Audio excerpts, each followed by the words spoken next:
Hi, welcome back. I'm Mary Jo, also known as Sojo, and this is my channel where I talk about all my quilty stitchy things. And this is part 2 of what will I make with the Buttercup jelly roll. So here's where I am. I've got these squares. Now I'm just going to cut these squares apart. And then I'm going to cut them diagonally both ways. So I'll cut one this way and one that way, which will end up giving me blocks that look like this.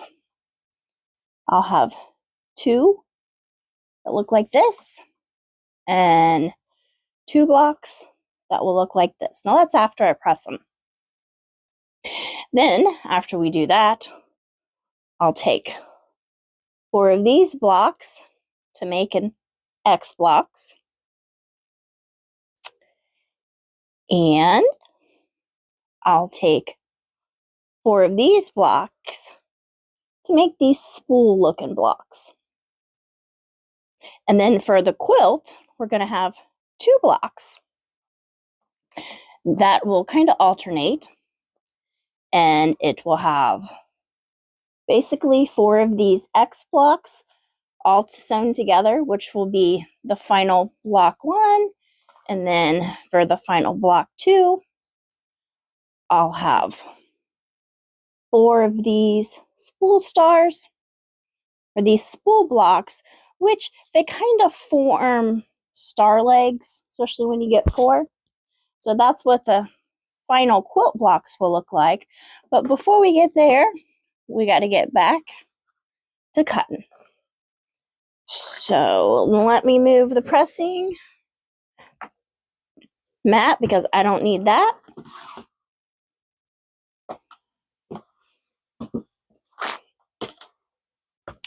Just gonna cut these.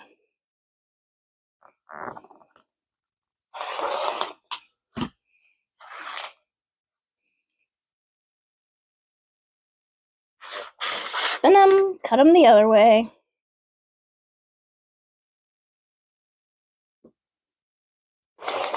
And then once I get all of these cut, I'll press. But I'm basically going to form 2 little stacks here. One that's going to have these blocks, and one that will have those blocks.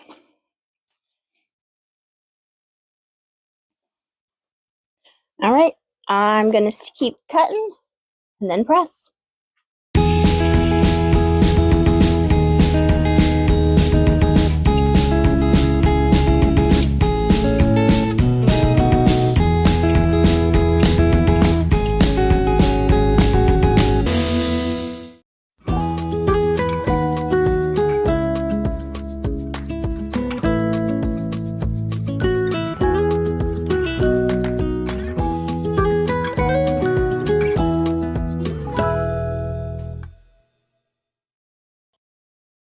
Okay, so I took my squares, cut them all apart, and pressed them. So I have a unit that looks like this, and units that look like this. So now I'm going to take these units and make a block, an X block like this, and these units, and make a block that looks like that. So I will start with this unit. Just going to make these little X blocks. So we're just going to turn it so this is going towards the center.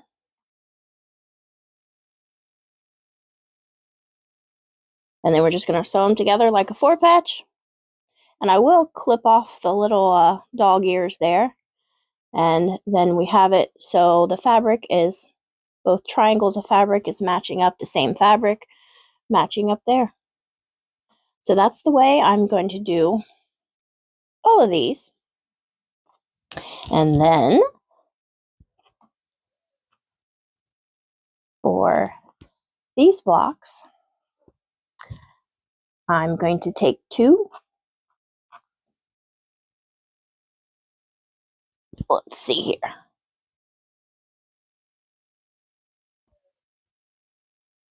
I'm going to take this square And this square, just going to put them diagonally. Again, I will cut off the dog edges when I start lining it up. And since we have the print going there, now we'll have the white going one there and one there.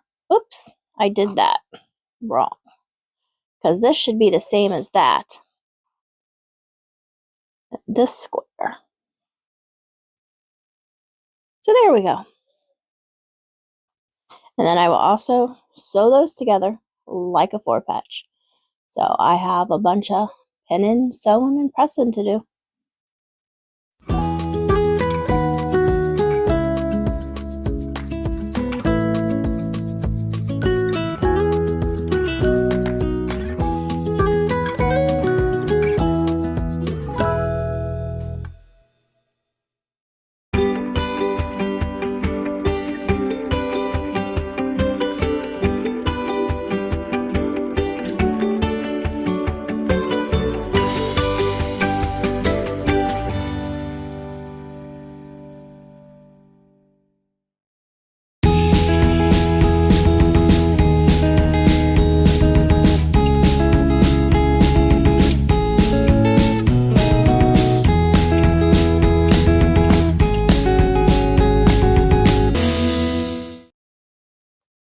Okay, so I went ahead and sewn and pressed where I am now. I've got them all in a pile here. Now, I like to do a lot of chain sewing, and then when I press, I still keep them in the chain.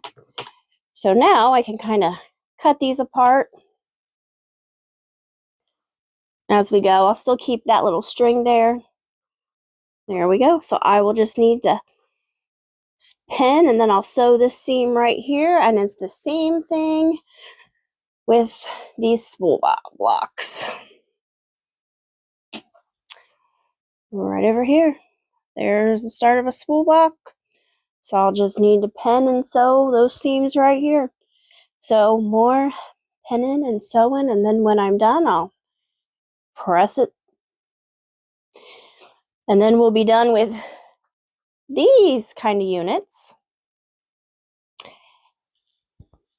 And then I'll show you what I'm going to do after that.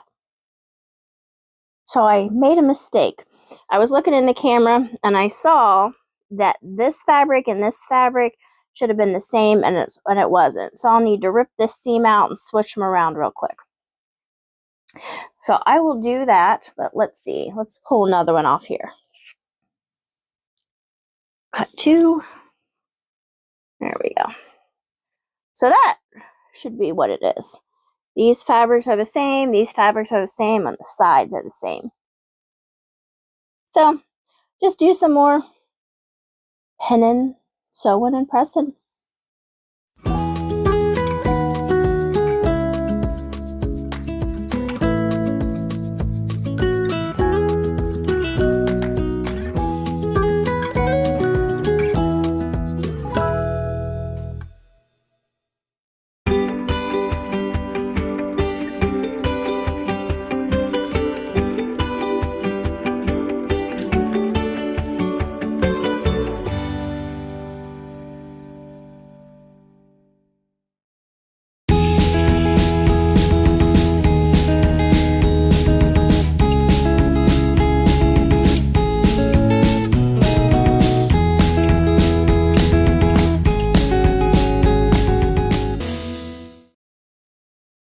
Okay, so now after pressing, here's my pile of my X blocks, and this is my pile of spool blocks.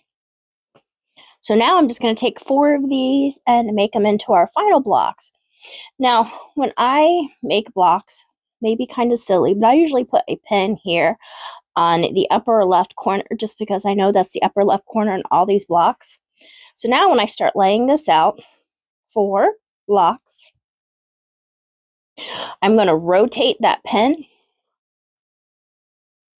and everything should nest up for the way I pressed, and then I can press everything to the side, and I don't have to press everything open because I prefer to press things to the side.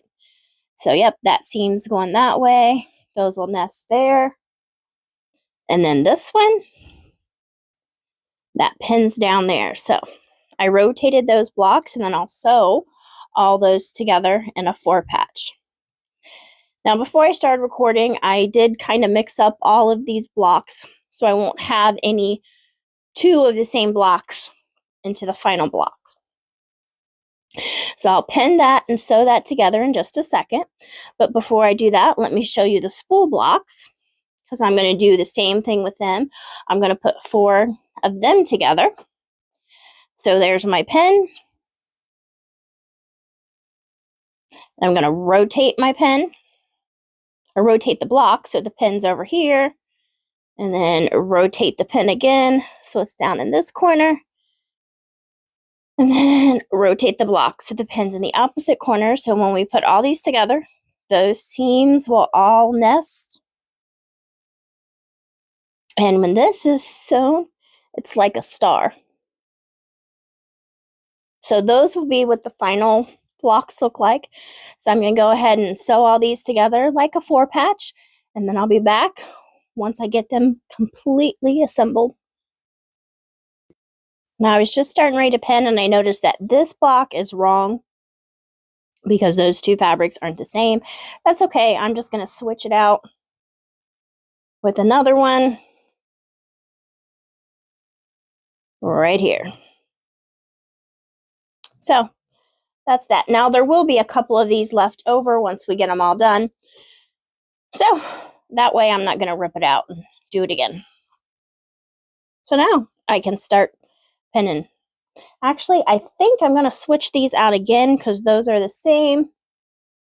Let's just do this. There we go. I like that better. Okay. Now I'm just going to start pinning, sewing for both the X blocks and those spool blocks.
Okay, so I have my start blocks and my 4 stitches blocks all sewn together, but before I show you those, I am just going to mention I did have 3 of these spool blocks left over, and I needed 4 to make a star. So these are just left over, and then 3 of these stitches blocks that I didn't use. Now I left these 2 out because there was a mistake. This fabric and this fabric should have been the same, so my block should have been turned, some of these pieces, and the same with over here. So that was a mistake on my part, but that's okay. So we just left them out. We just won't use them. So let me show you these blocks. So this is what my 4 stitches blocks look like. Got the 4 stitches. Now I have 9 of these, but I will only use 8 of these. So that means I will have one that I can make for a pillow or something. So that's what the 4 stitches blocks look like. Or the 4 X blocks. These are what my stars are looking like. And again, I'll have 9 of these, but I only need 8. So there's a little bit of that. So now I just need to put these together into a quilt top, and I'm going to do that with sashing.